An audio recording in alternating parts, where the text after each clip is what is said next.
Hello everybody, in this video we're going to take a brief look at color using Photoshop. So the first thing I'm going to do for these examples is take my background and make it a very neutral gray. So I'm currently in my background layer and I'm going to go to Edit, Fill, and we'll fill it with a 50% gray value. So we'll begin by creating a layer that we can work on and start exploring color in Photoshop. And I will select my brush tool. And you remember from previous videos that one way that we looked at for selecting the colors that you want to paint is to simply click on either your foreground or background swatches found here, and then selecting the hue that you wish to paint and adjusting various properties here of saturation and brightness. We'll take a look at that in a little bit, but before that I'd like to show you another way that you can select colors to paint from. So I'm going to go ahead and close that, and I'm going to open up my swatches, which I have right here.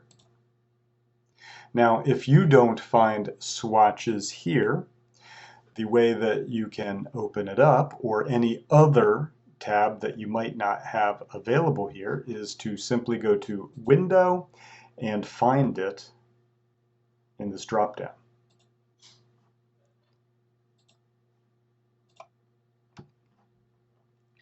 Now in the swatches we have a number of different categories to choose from. We've got RGB, or red, green, blue. We've got CMYK, or cyan, magenta, yellow, and black. Grayscale, pastel, and so on and so on. We'll be taking a look at RGB. So I'm going to go ahead and select red from my color swatches here. And I'll just paint a little bit right here on my layer.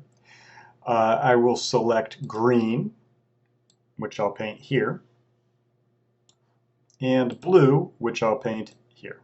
So now we have our RGB, red, green, blue, and we can consider these our primary colors. Now I'll select my secondary colors and I'll paint them on this color wheel as well. So I'll put yellow between the red and the green, cyan between the green and the blue, and magenta between the red and the blue. So we now have our primary colors of red, green, blue, and we have our secondary colors of yellow, cyan, and magenta. Let's see how we can create some additional colors. So let's see how we can create our tertiary colors, or the colors in between a primary color and a secondary color. So one way we can do that is by selecting our eyedrop tool found here. Notice, I'm going to put this back to its default, which is point sample. If I select on any of these colors here, you'll notice that my current foreground color changes to that color. Or if I click on the gray, it changes to that gray. Now, if I change the sample size from point sample to something other, let's say, for instance, in an 11 by 11 average, or 11 pixel by 11 pixel area average, what I can do is click between two colors, like between this red and yellow, and I'll get a nice orange color. I'm going to go ahead and do that between each one of these color swatches now.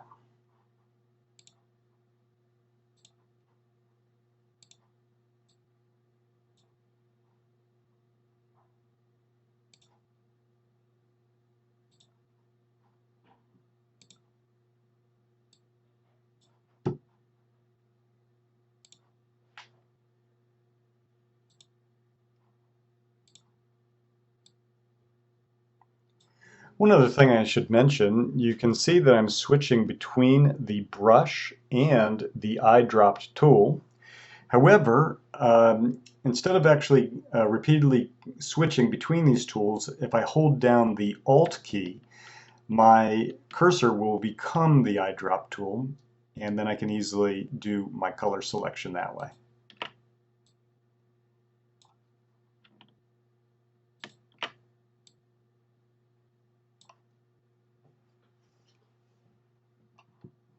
So now we have a nice color wheel. Let's examine it a little more closely. So what I'm going to do is click on my foreground color swatch here to open up my color picker here, and we'll examine each one of these different colors here. I'll click on the red, and you'll notice where on this color spectrum, you'll see where that color exists on the spectrum here. Click on the orange, the yellow, and so on. And you'll notice that as I go around my color wheel, where I am on this color spectrum, it continually moves along it.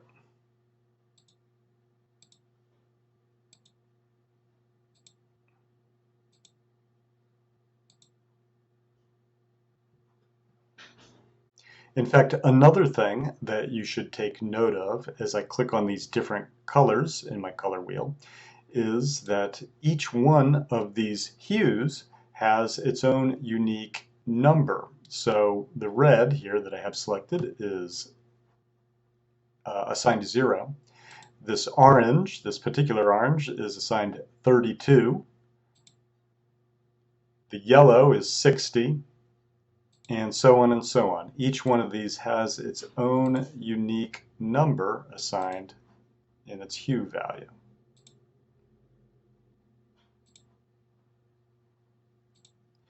Another thing that you should take note of as we look at these different colors is that they also have their RGB numbers assigned to them. In other words, the amount of red and green and blue that each one of these hues has in it.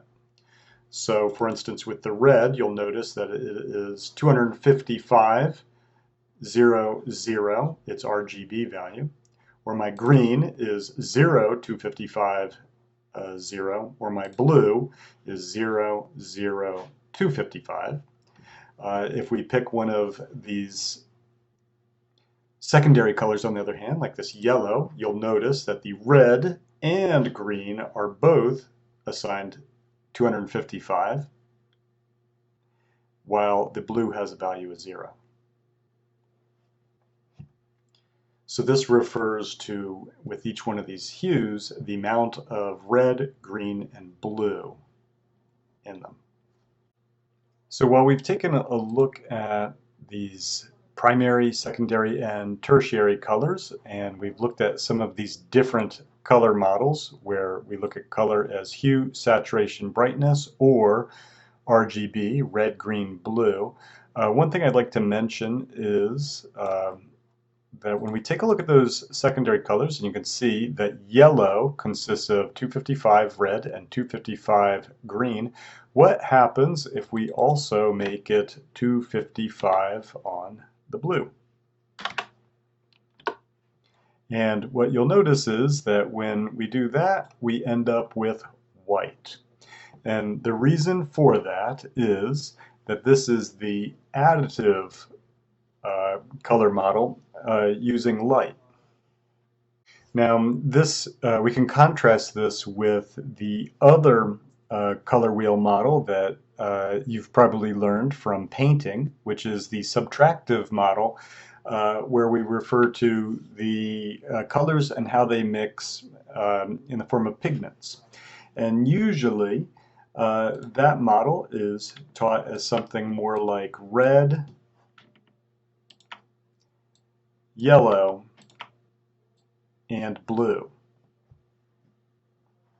So while in the subtractive color model, we've got our primary colors of red, yellow, and blue, we then also, of course, have our secondary colors with green in between the yellow and blue, and a purple in between the red and blue, and between the red and the yellow and orange.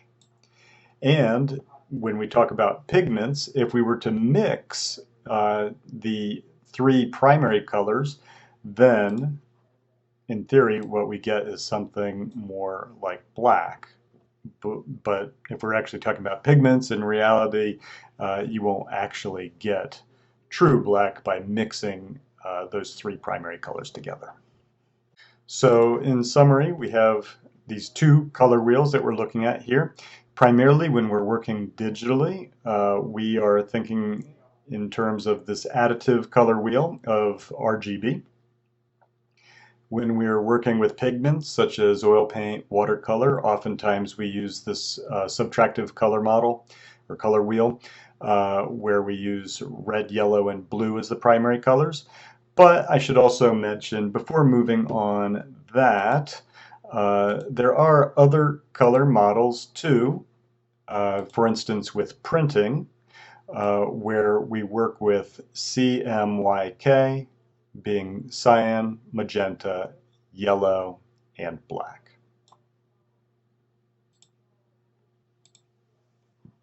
So while the subtractive color model works pretty well when you're dealing with pigments and you're trying to get different colors by getting an orange and mixing your yellow and red, let's say, the additive color model is what we use when we're working in programs such as Photoshop, as well as our 3D packages such as Maya when we're using color, because we're thinking about color in terms of light. So let's take a look at a couple other ways that we can talk about color. And I'm going to go into my color picker one more time here. And I'm going to paint another swatch here. My paintbrush. Go into my color picker, and what I'd like you to take note of are these three properties of hue, saturation, and brightness. So when we talk about hue, of course we're talking about this spectrum of colors here, and we can choose any one of these hues along this spectrum. But we can also adjust the saturation and the brightness properties of this hue. So let's take a look at that. I'm going to drag this little selector here down. I'm still on the far right side of this square here, and we'll just drag it down and say OK. Drag it down a little more to pick another color, another darker version of this hue.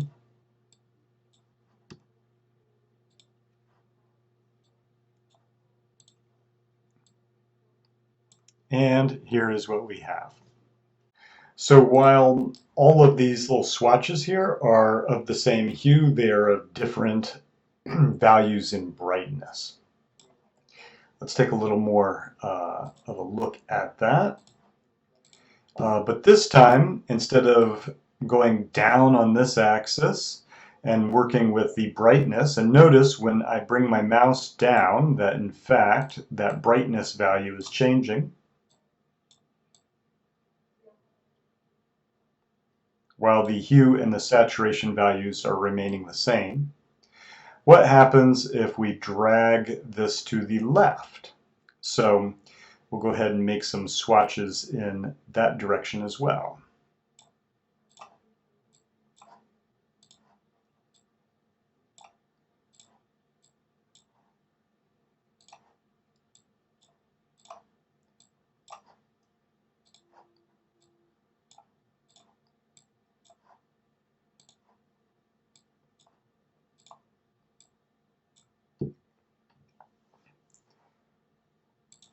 So with these swatches, we changed the brightness of the hue, and with these swatches, we changed the saturation of it.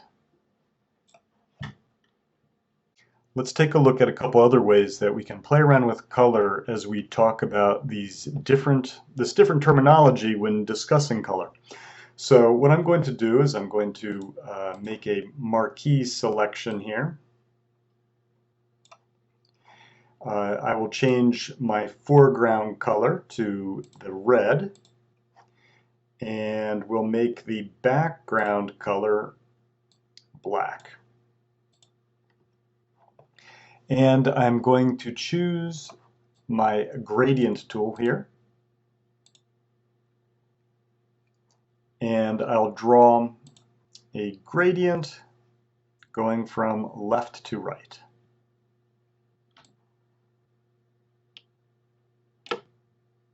So my gradient, of course, was created using both my foreground and background color here. This selection for the gradient tool is found here, where you'll actually have a number of different gradients that you can create.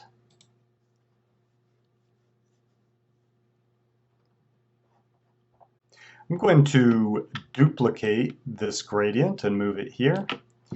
And then this time I'm going to take my background color and I'll make it white, and we'll draw yet another gradient in here from left to right. And we'll create a third one, but this time we'll mix it with a gray. We'll mix the red hue with a gray.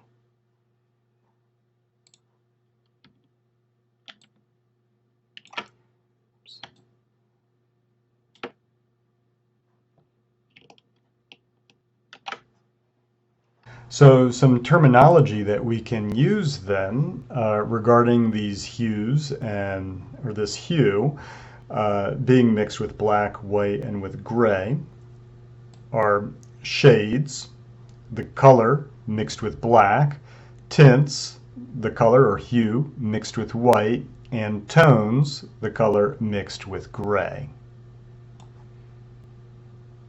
And images that you create where you limit yourself to, let's say, a hue and various shades, tints, and tones of that hue, you can describe the color palette as being monochromatic.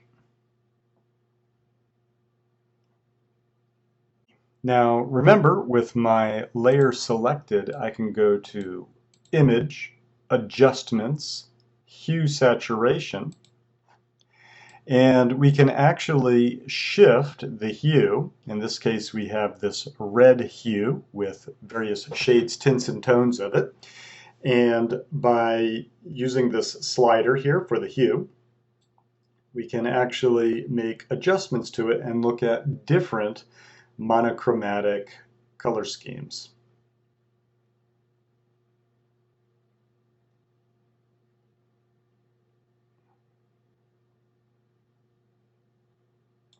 Of course, we can also adjust the saturation here. Bringing it down will bring it more towards having a less vibrant hue, going more towards grays, for example.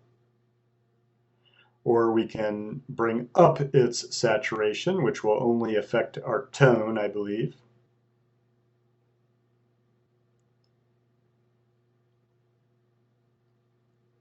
And we can also adjust the lightness.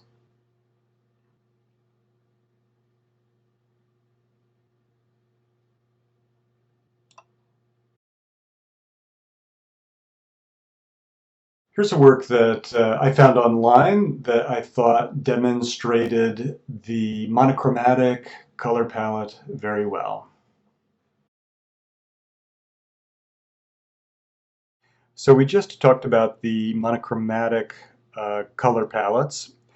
Let's move on and talk about analogous color palettes that you might use in your work. So what do we mean by analogous? Once again, I'm going to paint using my brush here. Let me get to my proper layer here. I'll go ahead and just paint a little swatch here. And what I'm going to do this time is open up my color picker, and I'm simply going to shift ever so slightly with the hues. We'll pick this orange, maybe shift it a little more and get this yellow. And we could refer to this color palette here as an analogous color palette.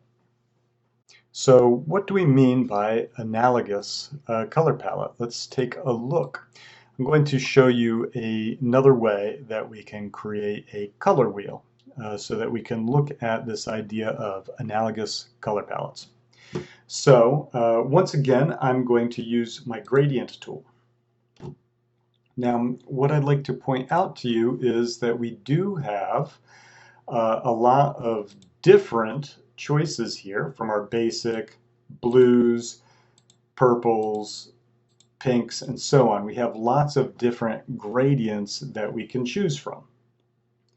Currently, my gradient is set up to use both my foreground and my background. So in this case, I have a yellow color and a red color. And if I were to create a gradient, I get something like this.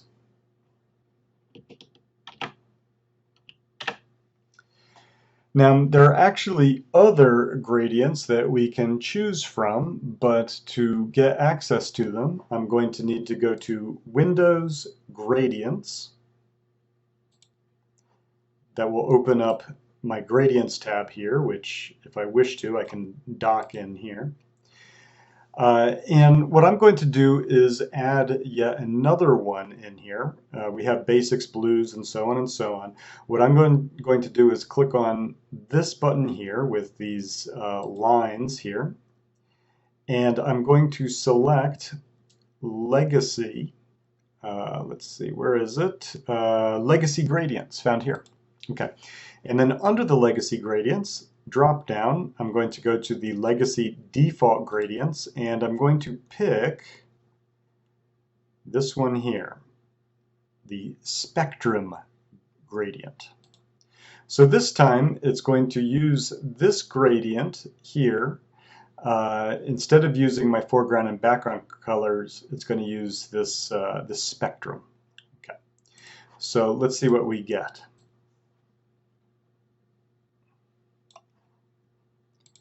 Once again, I'll draw my gradient. Let me go ahead and create a new layer. I'm not sure exactly why it created that layer there, but let's create a new gradient using the spectrum. And we get this. So basically, when we're talking about an analogous color palette, we're talking about using colors that are adjacent to one another on this color spectrum. So for an analogous color palette, I wouldn't be choosing something like this cyan color and red. I'm going to choose a narrower band of colors. For instance, I'm going to change to my paintbrush tool, and I'll select this cyan color here, shift over a little to the right to get this nice, interesting kind of greenish blue color here. Go over more towards the greens, and oh, maybe we'll go something like that. Even that might be a little wider of the spectrum than I wish. Maybe I'll get rid of that original cyan. But this here would be an example of an analogous color palette.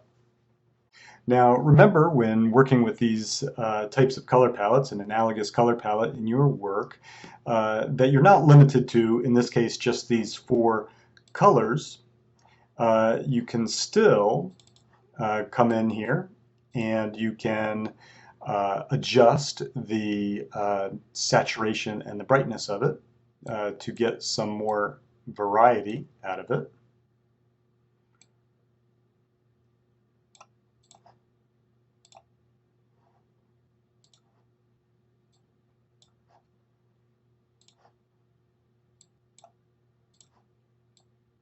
As I am doing here.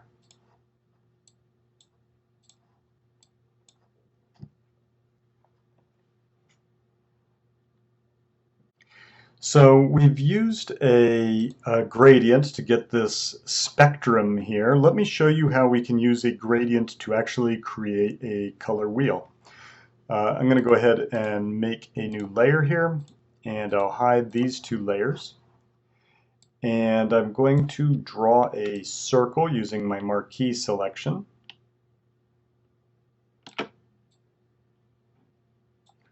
And I'm just going to draw some, drag out some guides here so I get the middle of this circle.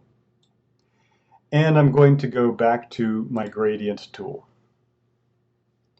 So with your gradient tool, you actually have a number of different options here for what kind of gradient you want to create.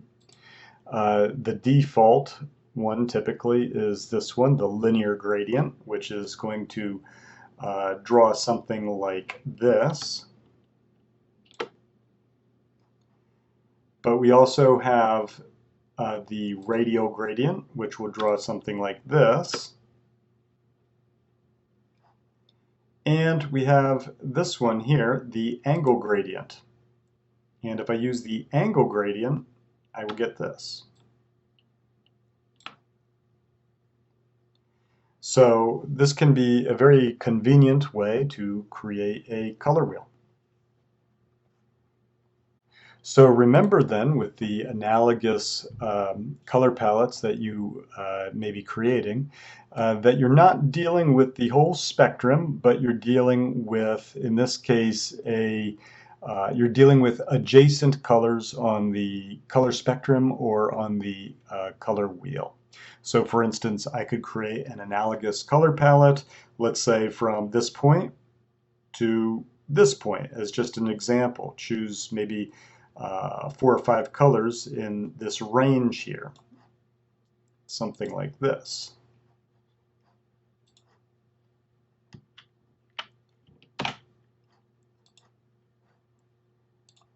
Once again, I have to make sure I'm actually working on a layer, but here we go.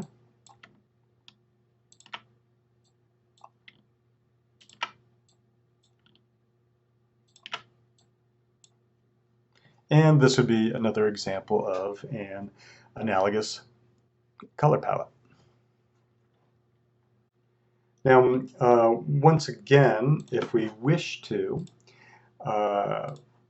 we can, with our layer selected, go to Image, Adjustments, Hue Saturation, and watch what happens when I shift the hue on this layer.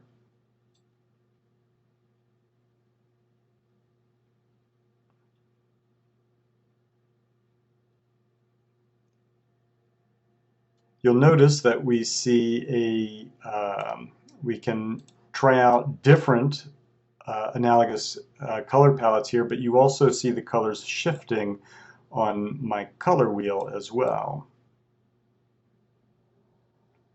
making it look like the color wheel is spinning.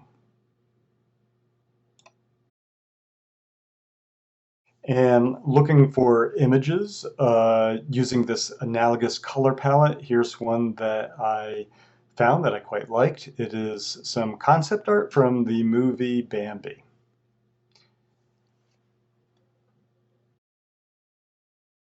So the last color palette that we'll be looking at today is the complementary color palette. Complementary colors refer to colors, well, in this case, let's say red, and then what color is opposite of it on the color wheel. If we were to draw a line directly down, we find this cyan color, meaning that it is its complementary color. To further demonstrate this, I'm going to go ahead and draw a couple color swatches going back to my swatches. So we've got our red color here, yellow, green,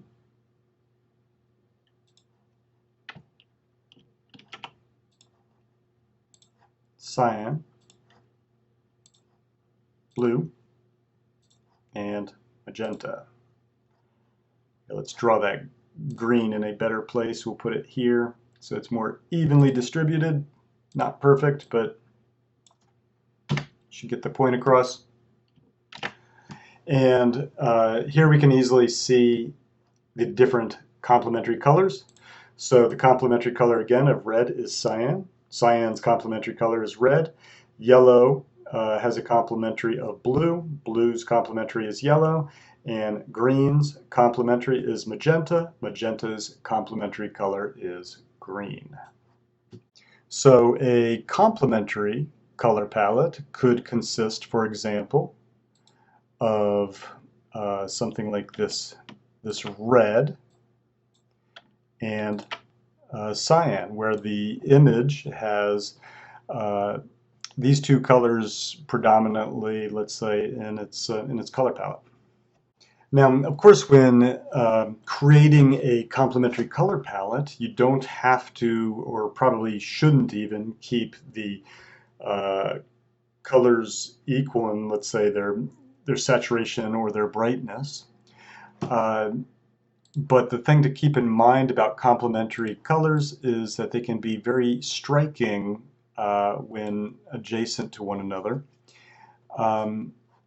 Let's just take a look at selecting this cyan color here. And I'm going to go to my adjustments, hue, saturation, and we'll just bring down its lightness. So you can see that, that might give us a little bit more of a pleasing combination when using our complementary color palette. One thing also I'd like to point out as far as how complementary colors work together and what makes them so unique, let's see what happens when we mix these two colors together. So I'm going to select my paintbrush tool, and I'll hold down Alt to use my eyedrop tool. Remember that my eyedrop tool is currently set to select areas 11 by 11 pixels, so it's going to, if I click between the two colors, it's going to somewhat equally pick the two colors and combine them. And now if I paint in here, you'll notice that what we get is a very neutral gray, very similar to our background. That's what we get when we equally mix two complementary colors. We end up with gray values. So let's play with that a little bit further and see what we can get. I'm going to make some more gradients by selecting, using my marquee selection. I'll select this rectangular area, go to my gradient tool, and I'm going to change it. It's still set to the spectrum setting that we set it to earlier, but I'll go to the drop down basics and choose the gradient that uses my foreground and background colors.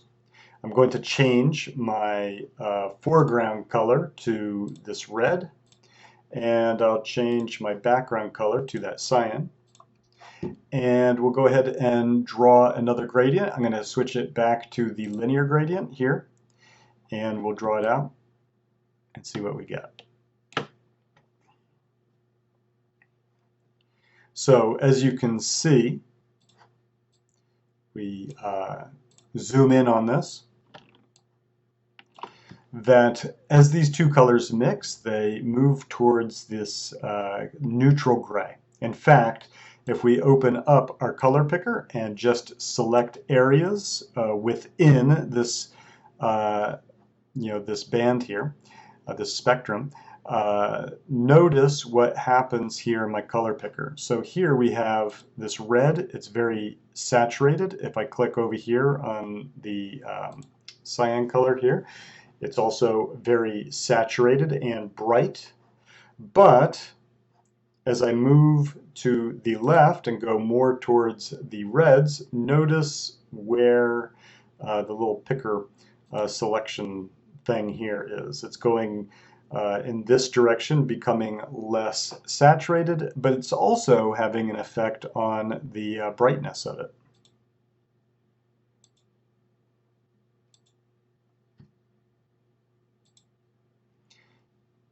Here you can see that we're getting a very neutral gray here, although it's already shifted at this point to the red hue.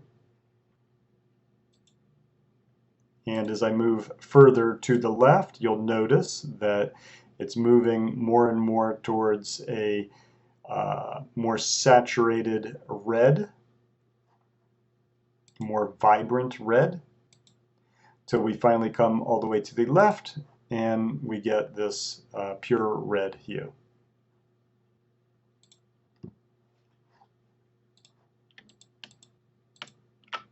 Once again, I'd like you to take note when I come over here to Image, Adjustment, Hue Saturation, and it's only going to do it on what I currently have marquee selected, so it's not going to affect my color wheel this time. Watch what happens when I shift the hue. And what you'll see is now we're getting that blue and that yellow, just like here. Back to the red and cyan, except that it's just flipped sides here.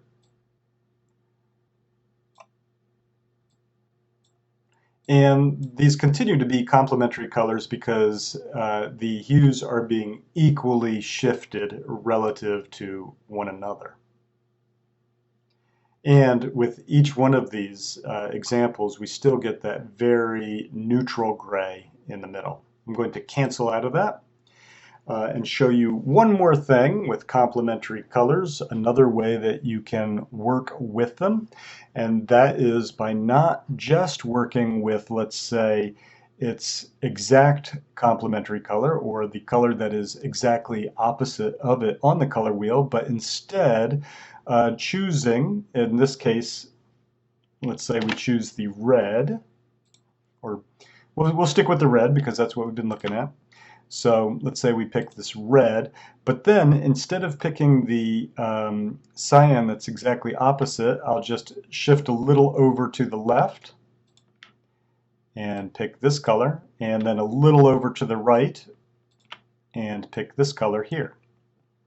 And this creates what is called a split complementary color palette.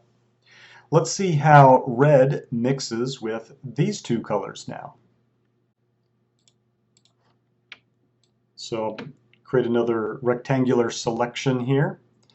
And for my foreground, I'll pick the red color, and for my background, I'll pick this color here. Select my gradient tool. We'll make another gradient, and I'm going to drag another selection. This time we'll take the background color and make it the other split complementary color that we selected here. And we'll draw a gradient for that as well.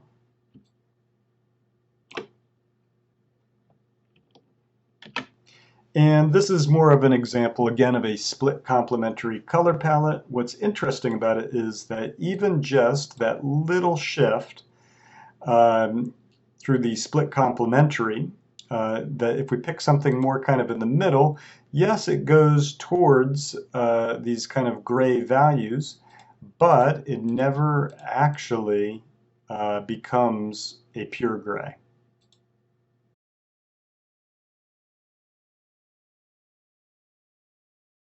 And looking for examples of complementary color palettes in images, I found a couple interesting examples. Here's one that looks like it could either be concept art or an illustration.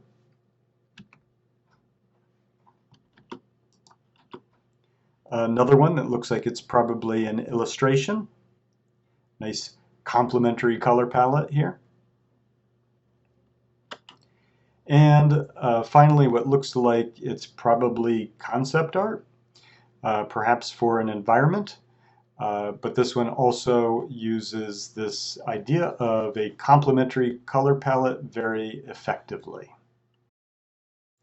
One thing I recommend that you all do when thinking about color in your work is to look at artists and illustrators that create work that you find intriguing and interesting, and look at how they used color. Here are a couple that I found recently.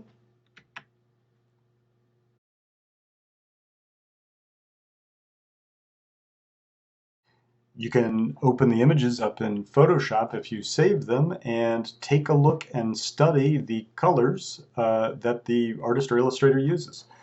So for example, I'll click on my color swatch here, my color picker, and we can take a look at, for instance, this color here, or select this color, or this one here.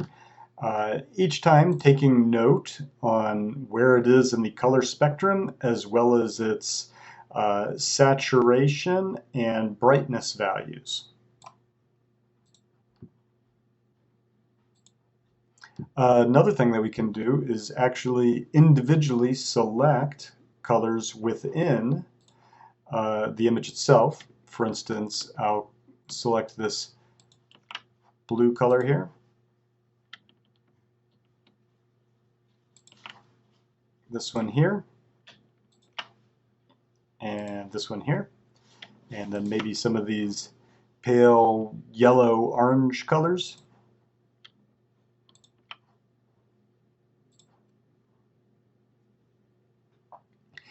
And when you look at the images, try to determine what kind of color palette this artist has used. In this case, I would say that this is a really excellent example of a complementary color palette. Some of the things I like about this color palette here that this artist has chosen to use is that it's a pretty simple color palette. It's not using lots of different colors. It's just using a couple colors very effectively. It's using this complementary color palette here, where these blues contrast with these orangish yellow colors here. There's also a nice range in values with these lighter colors moving towards these darker colors. So I think that creates a nice contrast within the image.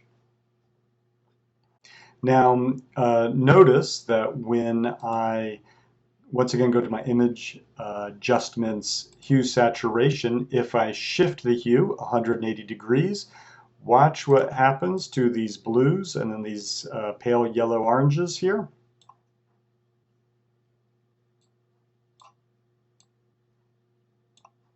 As you can see, the colors flip in a sense, indicating that they really truly are very close to opposites to one another on the color wheel. Anyway, I hope that this video has been useful for you, and thank you for watching.